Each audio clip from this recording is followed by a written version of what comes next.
To chapter 2.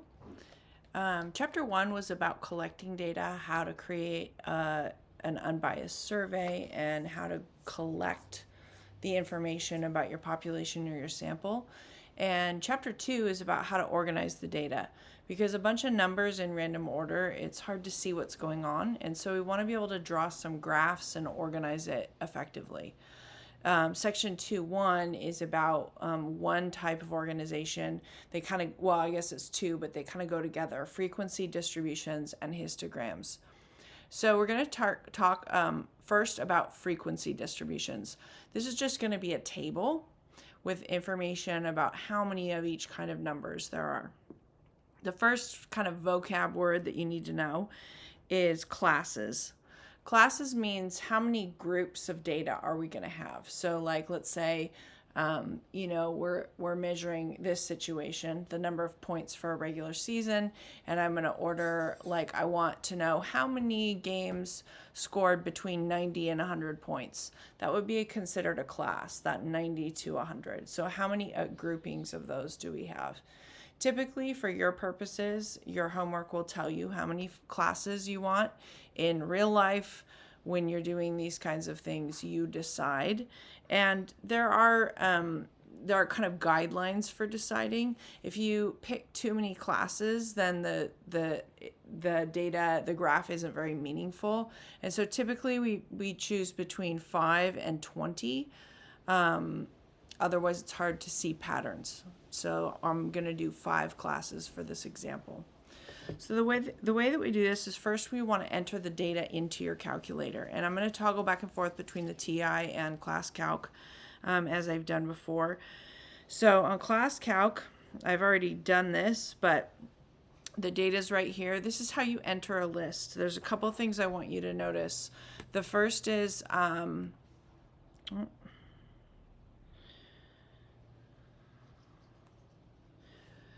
this right here, these little A, B, C in the lower right hand corner, the way you do those is a tap hold on ClassCalc.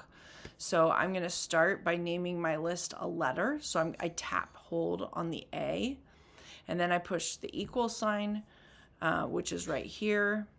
And then you need square brackets. If you do round brackets, this won't work. So square brackets are right here. It's a tap hold on the round brackets. And then you just type in your numbers with a comma in between each number, no spaces. Here's your comma right there. And you can check yourself at the end. It tells you how many items there are in your list. Make sure that you have the correct amount of items. That's how you're going to do ClassCalc, doing a list. And on the TI, you're going to start by selecting stat. And then once you select stat, you'll get a menu up here. This first one will say edit, and you select that and push enter. And that should get you into a screen that looks like this, and it has L1, L2, L3, and so on. That L stands for list. So list 1, if there are numbers already in this list, what you're going to do is use your arrow buttons to go up and highlight L1. Then you hit clear and the down button. That's how you clear all of them. So highlight L1, hit clear, and then the down button. And that'll clear out the list. And then you simply come into the list right here, into your first entry, type your number and hit enter, and go down the list and enter all your numbers. Once your list is in, we have to figure out how the width of our classes. So the way that you calculate class width is you take the biggest number minus the smallest number, and you divide by the number of classes. So in our sample, the biggest number, I think I figured this out earlier, the smallest number for us is going to be a 71, and the biggest number is going to be 127. One of the ways that you can tell that is you can do what's called sorting the data. On your TI, if you hit Stat again, you'll go back to that Edit menu, and the first option right here will be Edit, and the second will be Sort. If you hit Sort and hit Enter twice, it'll put your data in order, and then you can see smallest and biggest. In Class Calc, if you go into Stat and you go Advanced,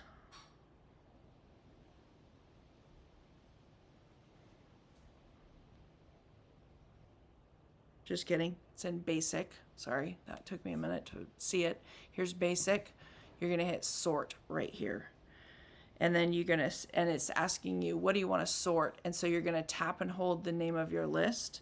You're going to tap and hold A, and then it will give you the list in order. So here's 71 and here's 127. All right, so once we know our max and min, you're going to come over here and you're going to subtract them. So we've got 127 minus 71. And we're going to divide that by 5, which is going to be 11.2.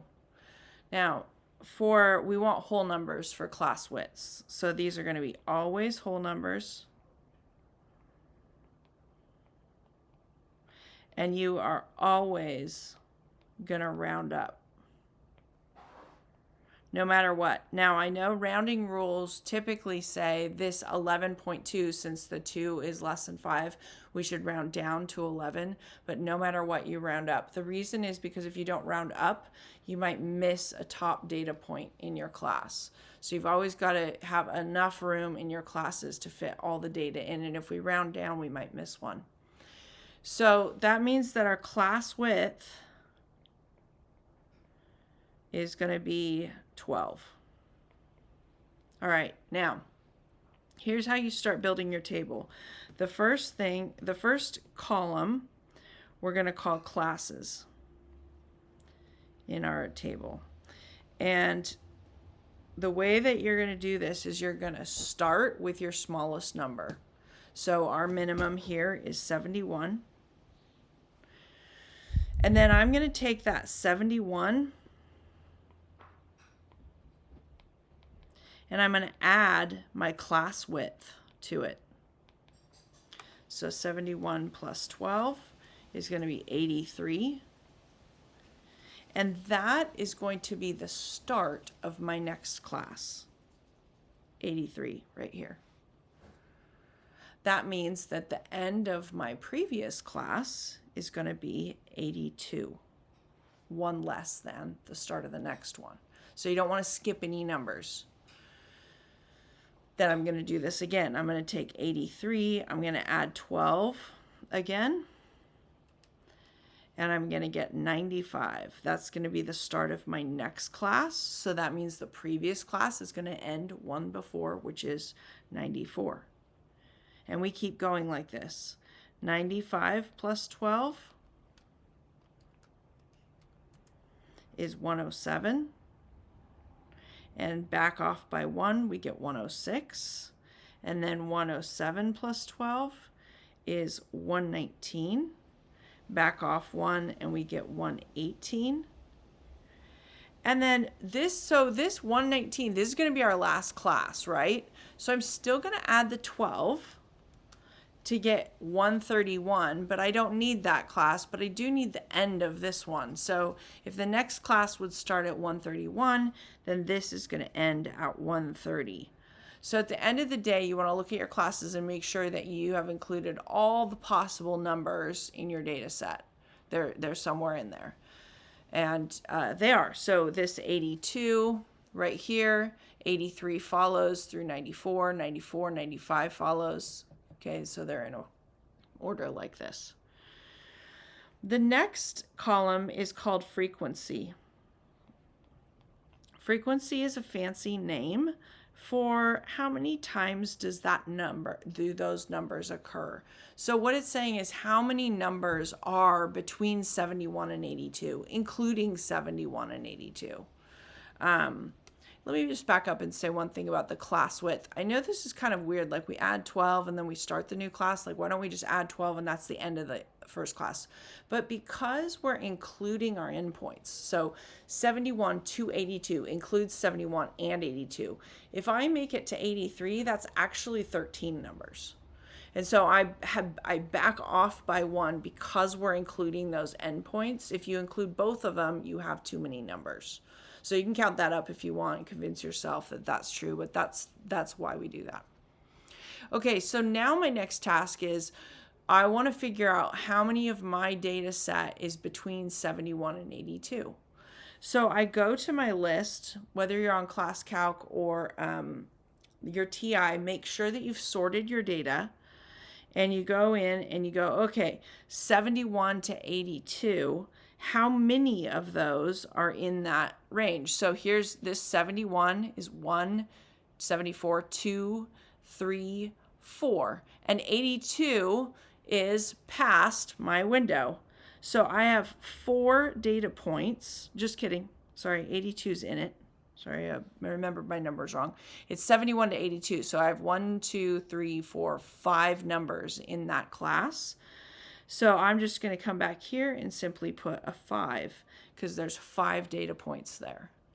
Now I'm going to go back and look how many numbers are between 83 and 94. So 83 to 94. 1, 2, 3, 4, 5, 6, 7, 8. So this class has a frequency of 8. And then 95 to 106. So that's going to be 1, 2, 3.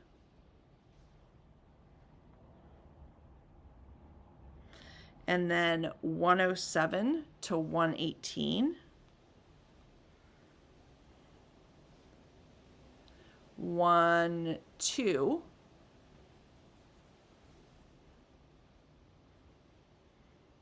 And that leaves me 2 for the last class.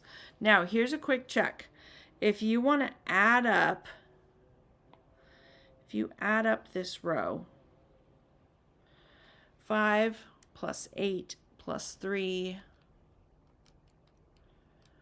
plus 2 plus 2, you should get 20 because we had 20 data points. So this should add up to 20. That's a nice check to make sure that you counted correctly.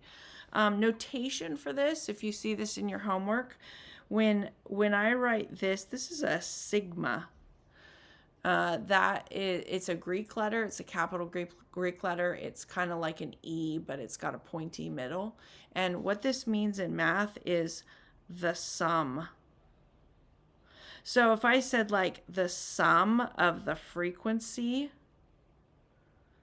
is 20, that's kind of a mathy way of writing that. You don't have to write that. It's just you might have to read it in the directions. So this is sufficient right here. Then what we're going to do is we're going to find the relative frequency. The relative frequency is a probability.